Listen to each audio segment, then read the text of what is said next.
Welcome back to News 3 today at 11. Suicide remains a pressing public health issue. Based on data from the Centers for Disease Control and Prevention, it is currently ranked as the 11th leading cause of death in the United States. Globally, the World Health Organization says 720,000 people die by suicide every year.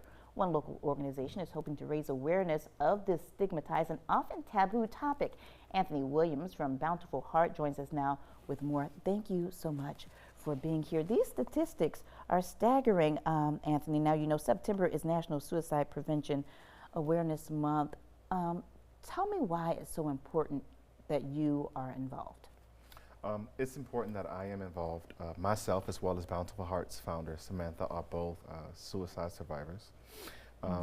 We were both church kids who grew up with weights that we could not carry. Yeah. And so a lot of times, because you grow up in this world that says there will be a help, it doesn't mean that the help is available.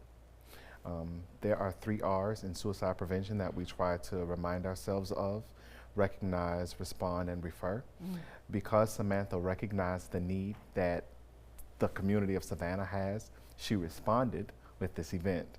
And through this event, we hope to refer people to avenues wherewith they can get treatment and help.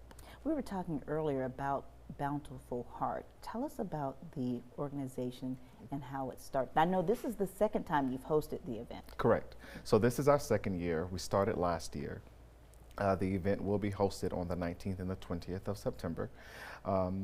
And the event itself is to, one, bring awareness to the prevention of suicide and to aid with mental health, but also to help those who are going through the foster care system. Samantha does a lot of work with foster cares, and she herself is a foster parent. And we recognize that a lot of times when young people are aging out of foster care, that they don't find the help, they don't find the resources that they need. And again, we want that avenue for them to travel down where we can say, hey, someone's here for you. Yeah, and often these are children who fall through the cracks. Correct. And we want to kind of repair that breach. At the end of the day, the only way that we can truly be of help to each other is to actually be of help to each other. People are not looking for avenues just via social media or even just, you know, in their community as much as they are looking for the person who's walking down the street to recognize that they need a smile, to recognize that they need a hand up. And if we just so happen to be that person that you're walking past, we want to know that we have the tools, the resources, we've given you the information to help someone that you may meet. How do we know if you're one of those people that we're walking past? What are some of the signs, you know? What were you experiencing during that time? I was extremely moody. I was one of those people who was just always happy for no reason. And then out of the blue, I was always irritated by the smallest little things.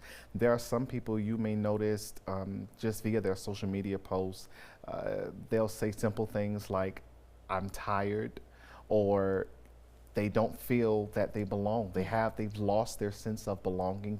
They've lost their sense of community. One of the things that Samantha and I always talk about is the fact that even though we were both in the church world, we felt displaced. There are a lot of people who feel displaced in the world. And when you feel displaced, you no longer want to be here. Yeah. So when we see simple things like some people who change their diet randomly, people who change their habits randomly, you know, those are signs. We may not simply see them as signs, but those are signs. Things like personal hygiene. I went a while, it was funny that I went bald. I always had hair. Yeah. But I went a while where I didn't want to go to the barbershop, didn't want my hair touched. So the fact that it fell off was hilarious to me, but also those were signs that I was going through something. Not many people notice. Yeah, so we have about 30 seconds, but I want to know, what was the breakthrough for you? How did someone get to you or get through to you? The person who got through to me is no longer here. Her name was Elder Fanny Spivey. It was something as simple as I would go to work, because a lot of times we don't recognize that substance abuse is suicide slowly. So I was functionally working through alcoholism, marijuana smoking, but she noticed the signs. And one day she just simply grabbed me and hugged me and said, I know you're still worthy of love. And I will never forget Elder Spivey telling me that. All right. Anthony, thank you so much for joining us today. Here's the information on your screen about the event. It is going to take place September 19th and 20th at Greater Friendship Baptist Church. That's on Tibet Avenue. You can find more information and see this interview again anytime on our website. Just visit wsav.com/community corner. What a powerful conversation. Anthony, thank you so much. I appreciate the time.